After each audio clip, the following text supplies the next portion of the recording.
So magandang umaga mga Grumpy. Isa na namang dish ang nirequest ni Mrs. the first time ko lulutuin. Hindi ko talaga forte magluto ng isda.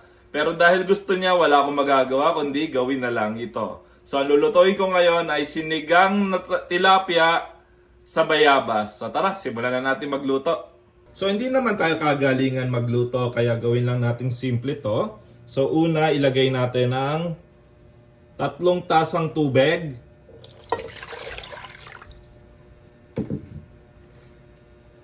Luya,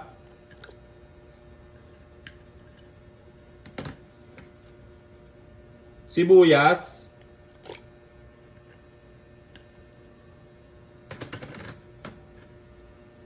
at kamatis. Pag napagsama-sama nyo na lahat, hayaan nyo lang kumulo.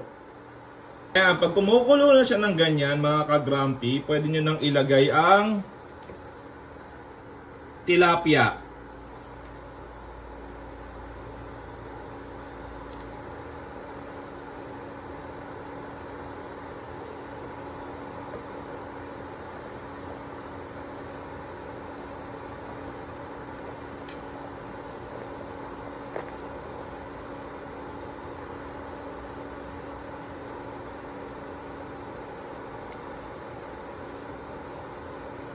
Dagdagan natin ng konti yung tubig kasi parang medyo kulang pa siya.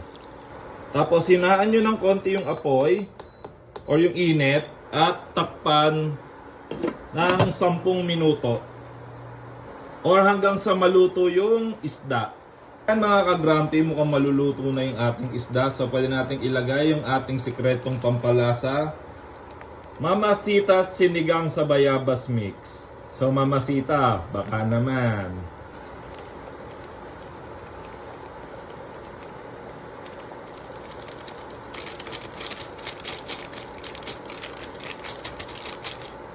Sama nyo na rin yung siling panigang. Tapos halu-haluin nyo lang para mahalo yung sinigang mix. Makalipas ng 2 minuto, pwede nyo nang ilagay ang talbos ng kamote.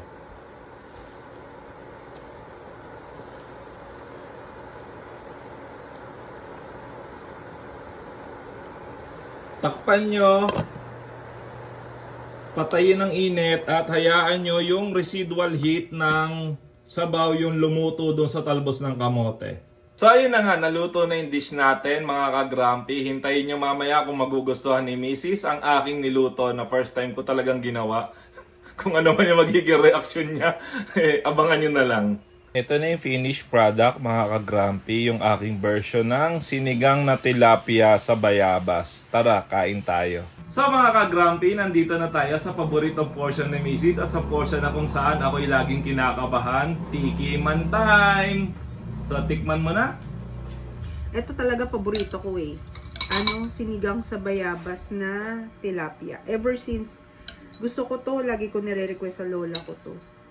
Lalo na pag tawag dito panahon ng bayabas.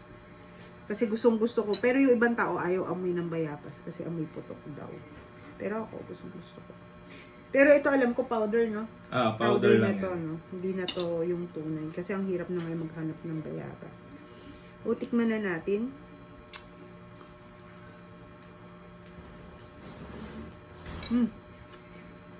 Up. Tastes like my childhood. Seryoso? First time ko nagluto na. Tastes like my childhood. Ang lola ko naalala ko lagi sa sinigang na bayabas. Or, yung fish, tamang-tama ang luto.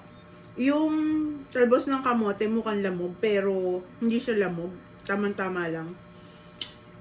Tapos, ang gusto ko hindi naglasang ayoko kasi ng lasa ng talbos ng kamote sa sabaw. Buti hindi naglasa. Or saka magandang may kamatis kasi may asim, dagdag asim, kumbaga. Pasado naman. Asado, so pwede nang kumain si Mister? Pwede na! Kain na tayo. Okay, so dahil pumasa kay Mrs., pwede na akong kumain. So yun lang muna mga grumpy. Follow for more. Bye-bye! Bye!